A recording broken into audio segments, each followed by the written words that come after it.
تقدیر کا مطلب یہ ہے کہ اللہ تعالیٰ نے اپنے علم سے جو خدا کو معلوم تھا کہ بندے نے یہ کرنا ہے، وہ اللہ تعالیٰ نے اپنے علم کے مطابق لوح محفوظ میں لکھ دیا۔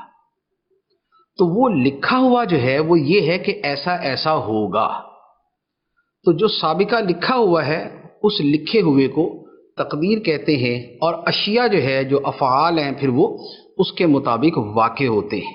اچھا، تقدیر کے اندر ہر شے لکھی ہوتی ہے کیونکہ لوح محفوظ میں ہر شے لکھی ہوئی ہے۔ قرآن پاک کے اندر ہے، فرمایا کل صغیر و کبیر مستطر، ہر چھوٹی بڑی شے لکھی ہوئی ہے۔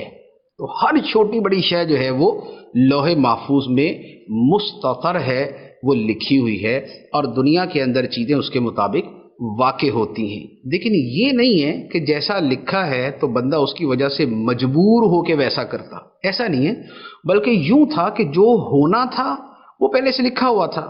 اس کی میں ایک چھوٹی سی مثال آپ کو دیتا ہوں کہ جیسے مثال کے طور پہ یہ جو ابھی اس وقت میں پروگرام کر رہا ہوں، اس کے بارے میں پرسوں سے ہم نے لکھ دیا تھا کہ آج سلسلہ ہوگا۔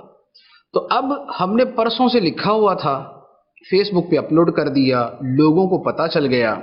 اب اس وقت میں اسی شیڈول کے مطابق پروگرام کر رہا ہوں، لیکن یہ نہیں ہے کہ چونکہ لکھا ہوا تھا تو میں اس کی وجہ سے مجبور ہو گیا اور میں اپنے اختیار سے باہر ہو کے یہ کر رہا ہوں، ایسا نہیں ہے۔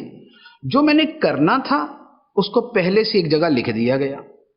اسی طریقے سے جو بندے نے کرنا تھا، جو دنیا میں ہونا تھا، وہ سب اللہ تعالیٰ نے لوح محفوظ میں لکھ دیا۔ فرق کیا ہے؟ فرق یہ ہے کہ میں نے جو شیڈول لکھا کہ میں آج رات 9:15 بجے یہ پروگرام کروں گا، تو میں نے اپنے اندازے سے لکھا، اور ہو سکتا ہے کہ مجھے ابھی کوئی کام پڑ جاتا تو میں اس وقت نہ پروگرام کر رہا ہوتا، نہیں پڑا تو میں کر رہا ہوں، ہو سکتا ہے کوئی مجھے مسئلہ پیش آ جاتا میں نہ کر سکتا۔ تو میرا جو اندازہ تھا وہ صحیح بھی ثابت ہوتا، وہ غلط بھی ثابت ہو سکتا تھا، لیکن جو خدا نے لکھا ہے، چونکہ خدا کا علم وہ اس طرح کے تردد کا شکار نہیں ہوتا، وہ قطعی ہے، وہ حتمی ہے، وہ یقینی ہے، وہ لازمی طور پہ حق ہے۔ تو لہٰذا جو خدا نے لکھ دیا اس کے مطابق ہی ہوتا ہے۔ لیکن جیسے میرے پوسٹ لکھی گئی تو میں اس کی وجہ سے کوئی مجبور محض نہیں ہو گیا، اسی طرح جو خدا نے لکھا ہے اس کی وجہ سے بندہ بھی مجبور محض نہیں ہو جاتا۔